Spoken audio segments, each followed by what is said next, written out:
Now, for today's news. Simply put, dramatic improvements for workers who have often seen higher wages and higher levels of unemployment. Higher levels of unemployment. They are receiving higher wages. Americans, on average, have more in their pockets today than they did each month since we've been in office than they did last year after accounting for inflation. Let me repeat that. Even after accounting for rising prices, the typical American family has more money in their pockets than they did last year. In fact, we're the only leading economy in the world where household income and the economy as a whole are stronger than they were before the pandemic. This is a significant improvement from when I took office in January, a sign that we're on the right track. Because of the extraordinary strides we've made, we can look forward to a brighter, happier new year ahead, in my view. But I also know that despite this progress, families are anxious. They're anxious about COVID. They're anxious about the cost of living, the economy more broadly. They're still uncertain. I want you to know I hear you. It's not enough to know that we're making progress. You need to see it and feel it in your own lives, around the kitchen table, in your checkbooks. And that's why every day my team and I are working to deliver consistent, determined, focused action to overcome the challenges we still face. And as the world economy continues to come back to life, the more price pressures are going to ease as things begin to move. But we're not sitting around waiting. In the meantime, I've used every tool available to address price increases, and it's beginning to work. Take gasoline and gas prices. Last week, I announced the largest ever release from the United States Strategic Petroleum Reserve to increase the supply of oil and help bring down prices.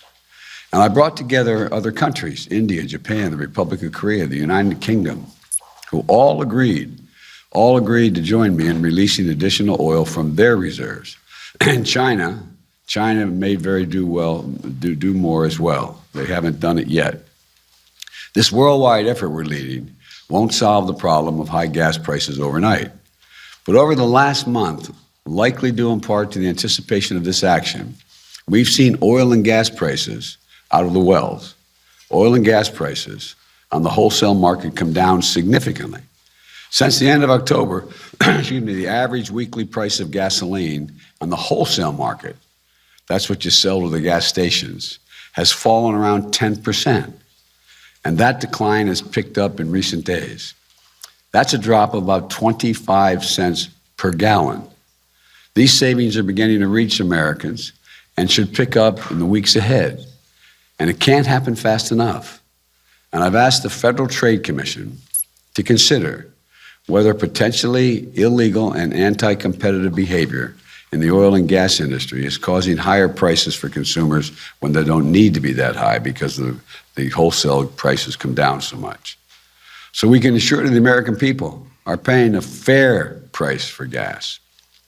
At this time of the year, another concern is facing American families is about being able to find what you need in the holidays, whether it's gifts or groceries.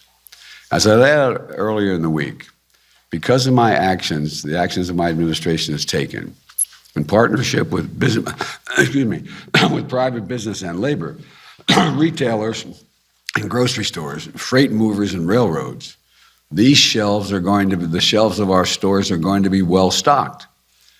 This is an incredible success story. On Monday, I convened a group of CEOs from some of the largest retailers and grocery stores, as well as leading companies that works with small businesses across the country. And they reported that their investments are up, shelves are well stocked. Now, I said that yesterday, and then I saw a couple of your stations put on, you found some empty shelves. They're old empty shelves, but it doesn't matter. But go back and take a look at some of those shelves again, okay? But the point is that the vast majority of the shelves are filled right now. Our vaccine mandates. Our vaccine mandates.